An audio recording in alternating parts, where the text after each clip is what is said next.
இன்றே சப்ஸ்கிரைப் செய்து உங்கள் ஃபேவரட் ஷோகளை காணுங்கள்.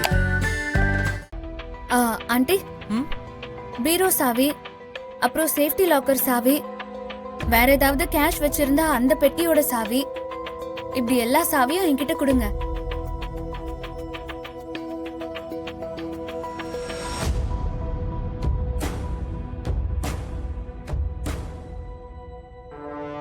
எதுக்குமா? ஏதாவது வேணுமா? தயங்காம கேளு. கேளுங்க. அம்மாக்கு இல்லன்னு சொல்ற பழக்கமே இல்ல, கண்டிப்பா கொடுப்பாங்க. இனிமே நீங்க கொடுக்க வேண்டாம், நான் தான் எல்லாருக்கும் கொடுக்கணும். நான் தானே இந்த வீட்டோட மருமக, என்கிட்ட தான் சாவி இருக்கணும்.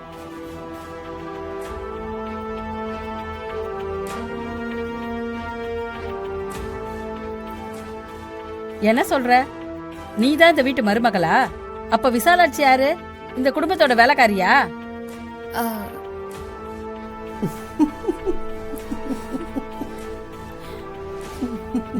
சாவி வாங்கி என்ன பண்ண போற?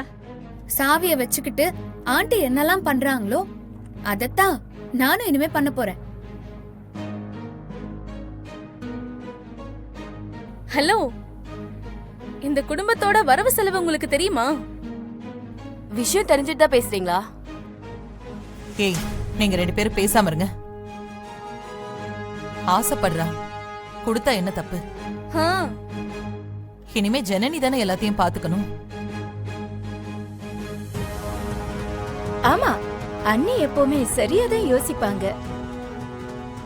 சேஃப்டி லாக்கர்ல இருந்து ஜுவல்ஸ் எல்லாம் எடுத்துட்டு வர நேரத்துல இவையே சாவிய கைப்பற்ற பாக்குறா.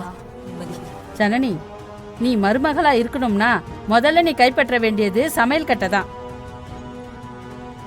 அதுக்கப்புறம் தான் இந்த பீரோ பெட்டி எல்லாம்.